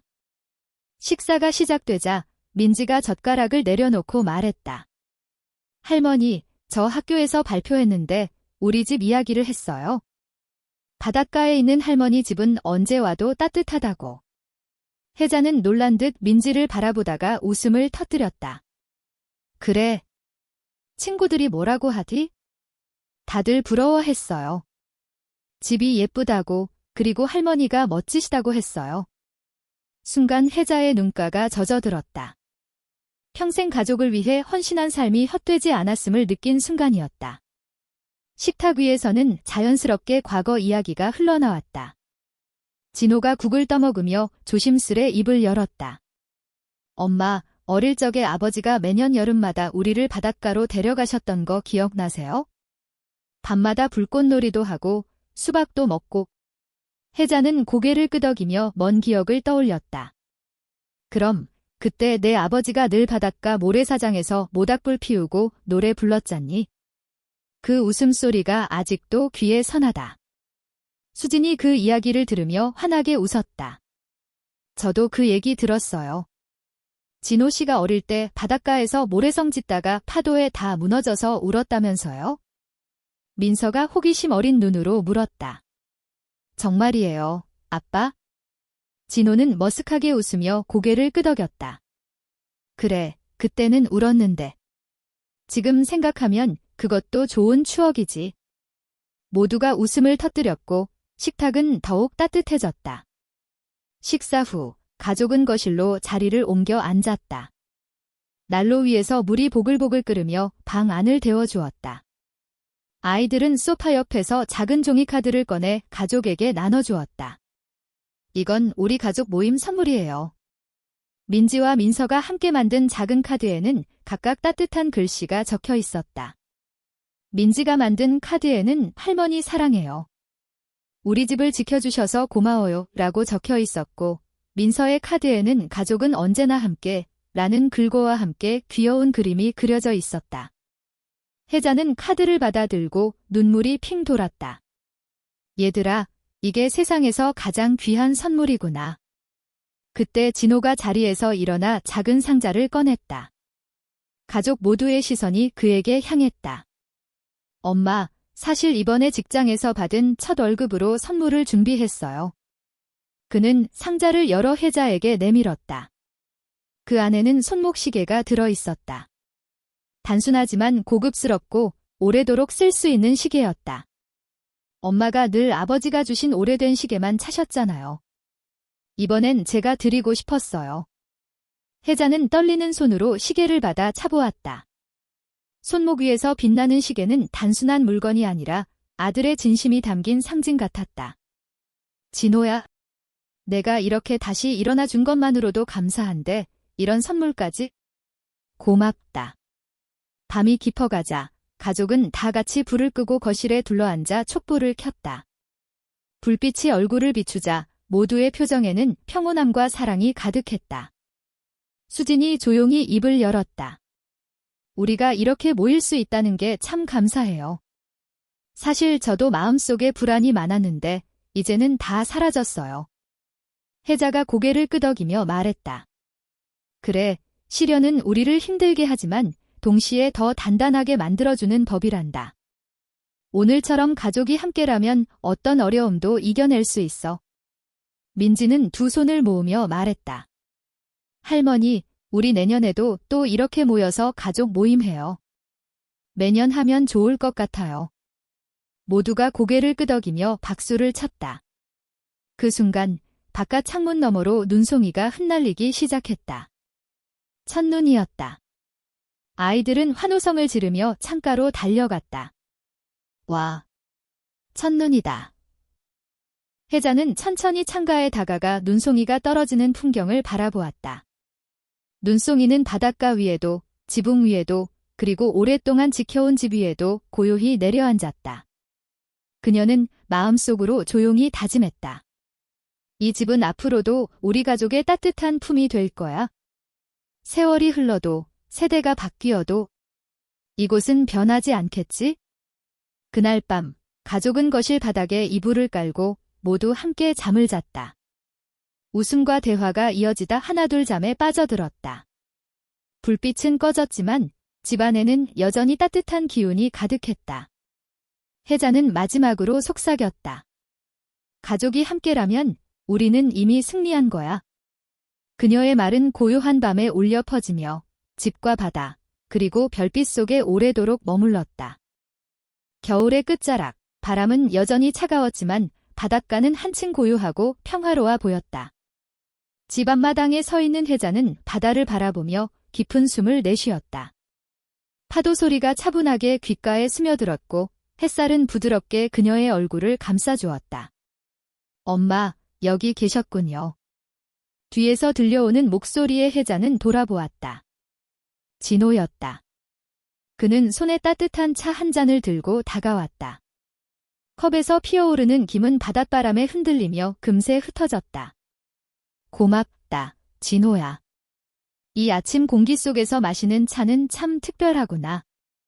그들은 나란히 바다를 바라보며 앉았다.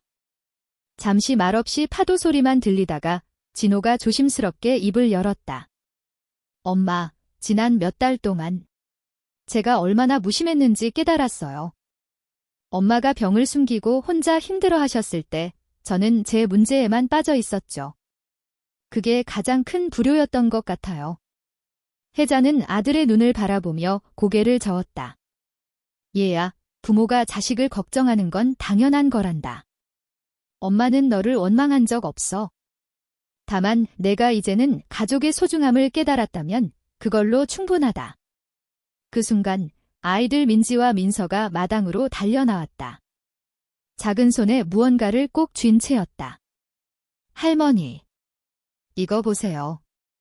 민지는 종이로 만든 작은 별을 내밀었고 민서는 그 옆에서 손수 그린 그림을 보여주었다. 그림에는 바닷가 집과 함께 온 가족이 웃고 있는 모습이 담겨 있었다. 할머니가 우리 집의 별이에요. 별이 없으면 밤이 어두운 것처럼 할머니가 없으면 우리 집도 어두워져요. 아이의 순수한 말에 혜자의 가슴이 뭉클해졌다. 눈물이 눈가에 맺혔지만 이번 눈물은 슬픔이 아니라 감사와 기쁨의 눈물이었다. 그날 저녁, 가족은 다시 한번 거실에 모여 앉았다. 이번에는 특별히 가족의 날을 기념하는 작은 시간을 가지기로 했다. 수진이 먼저 말을 꺼냈다. 사실 전 늘 제 입장만 생각했어요. 직장 일과 가정의 무게 속에서 시어머니께 따뜻하게 대하지 못했죠. 하지만 이제 알겠어요. 사랑은 주는 사람이 많아질수록 더 커지는 거라는 거려. 혜자는 수진의 손을 잡았다. 얘야, 누구나 처음에는 부족할 수 있단다. 중요한 건 깨닫고 변하려는 마음이지. 내가 이렇게 진심을 전해주니 나는 그저 고맙기만 하구나. 진호도 고개를 끄덕이며 아내의 손을 잡았다. 우리 이제는 서로를 원망하지 말고 함께 지켜나가자. 엄마도, 우리도, 그리고 아이들도. 그날 밤, 혜자는 오랫동안 간직해온 오래된 앨범을 꺼내왔다. 사진 속에는 젊은 시절의 자신과 남편, 어린 진호의 모습이 담겨 있었다. 이 사진을 볼 때마다 생각한다. 인생은 결국 사랑을 얼마나 주고받았는지로 기억되는 거라고. 재산이나 명예는 사라지지만 사랑은 남아. 그녀의 말에 가족 모두가 고개를 끄덕였다. 민지가 갑자기 물었다. 할머니, 그러면 사랑은 어떻게 하면 오래 지켜질 수 있어요? 혜자는 잠시 생각에 잠겼다가 부드럽게 대답했다. 사랑은 말로만 하는 게 아니란다. 작은 행동, 서로를 향한 배려, 힘들 때 곁에 있어주는 것. 그게 바로 사랑을 오래 지켜주는 힘이지. 그날 이후 가족은 새로운 전통을 만들었다. 매달 한 번은 모두가 모여 시간을 함께 보내기로 한 것이다. 그 시간이 꼭 큰 행사가 아니어도 좋았다. 단순히 함께 식사하고 함께 산책하며 함께 웃는 시간이었지만 그것이 그들에게는 무엇보다 값진 약속이었다. 혜자는 그 모습을 보며 속으로 다짐했다. 이제는 두려울 게 없다. 나의 마지막 순간이 언제가 되더라도 나는 이미 충분히 사랑받았고 충분히 사랑을 나누었으니까. 바닷가에는 여전히 파도가 밀려왔다가 물러갔다. 인생도 그와 같았다. 때로는 시련이 몰려오고 때로는 고요한 평화가 찾아왔다. 하지만 중요한 건 그 곁에 함께 서 있는 사람이 있다는 사실이었다. 혜자는 창가에 서서 가족이 웃으며 떠드는 소리를 들었다. 그 순간 그녀는 깨달았다. 사랑이란 결국 함께 웃고 울며 살아가는 것, 그 단순한 진리를 잊지 않는다면 우리는 언제나 행복할 수 있다. 그리고 이야기는 그 따뜻한 깨달음 속에서 마무리되었다. 바닷가 집은 여전히 서 있었고 그 집 안에는 사랑이 흘렀다.